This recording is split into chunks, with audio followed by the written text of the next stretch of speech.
Welcome to Unit 2, Lesson 2 of our American Revolution unit, How Taxation Leads to War with Britain. So, if you remember from last time, the British are in a lot of debt because of the French and Indian War, so they decide to tax the colonists. So they start with the Sugar Act. And actually, the Sugar Act's controversial because it actually lowers the tax on sugar, but it allows officers to take goods from smugglers without having to go to court. And if you remember back to when we talked about the Magna Carta and the English Bill of Rights, that is not okay with the colonists according to British law. So in 1765, after the Sugar Act is passed, then the colonists boycott sugar. They're like, fine, we're just not going to use it. So Parliament repeals the tax. In 1765, the Stamp Act places a tax on all paper goods in the colonies. So if you needed a paper for court or to sell something, or if you wanted to read something, or even if you wanted to play cards, there was a tax on that. And again, the colonists protest a little more violently this time, and Parliament withdraws the tax. So then in 1766, the king says that Parliament has the right to tax the colonists if they want to. The colonists are British subjects, so they should have to pay British taxes, which is fair, except for the colonists don't have a say, and that bothers them.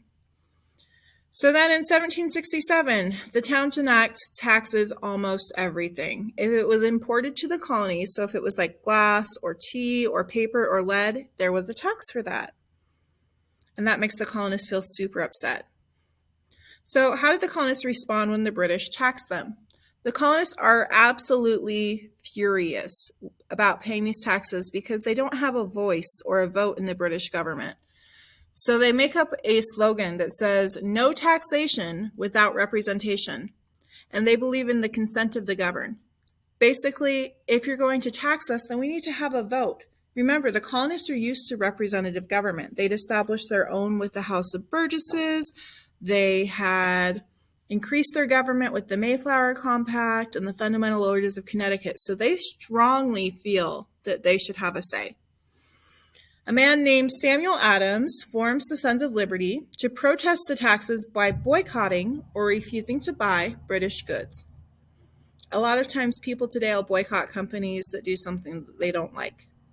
They also, again, get a little violent. This picture in the bottom corner is of people attacking the stamp tax, the tax collectors. So this is a British painting and it's showing their perspective.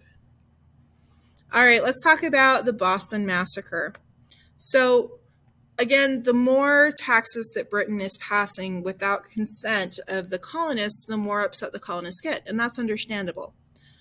But in 1770, outside a tavern in Boston, there were a group of British troops, and they got into a fight with the colonists, and it turns into a riot. The colonists at first are throwing snowballs, which is not a big deal, but then they start throwing rocks, and then they start throwing oyster shells, and those things are dangerous. So then it turns into just absolute chaos when finally one of the British officers fires. And it becomes this huge source of propaganda. Colonists are talking about this everywhere. It's basically the first big police shooting. And a colonist named Paul Revere, who's an artist, decides that he's going to engrave or make a painting of what happened to get more colonists to hate the British. We also need to talk briefly about Crispus Attucks. He's the first of the 5 colonists to be killed, and he's kind of cool. We don't know a lot about him, but we do know that he was a free African American who was also part Native American who was working in Boston at the time, and he gets shot. All right. So again, if you're going to create nationwide protests, you have to spread the word. And they do this by forming committees of correspondence. It's a group that writes and tells everyone they know about what is happening in Boston and about the Boston Massacre and how bad the British are. We need to talk briefly about Mercy Otis Warren. She writes many pieces of propaganda against the British, and she's a playwright, so she'll write plays making fun of them, all sorts of things. And we also need to talk briefly about Abigail Adams. She also writes for the Patriots Clause, and she writes for women's rights. She writes that if we're going to start over, then women need a voice in government too, because they didn't have it under the British. All right, last but not least, welcome to the Tea Party. We're going to spill the tea in 1773. So, to protest the tea tax, Sam Adams and the Sons of Liberty dumped over $1 million worth of today's money into Boston Harbor. And it's called civil disobedience. If something is civil disobedience, then you're protesting peacefully to make a point. So they're not really hurting anybody, but they are damaging the tea. King George III is furious and he passes the Intolerable Acts. So he's saying that he's going to close the harbor until the colonists pay back for the money for the tea, which they won't.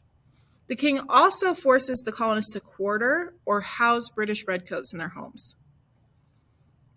All right, last but not least. So the colonists, after all of this, decide that they have to have a meeting to figure out what they're going to do.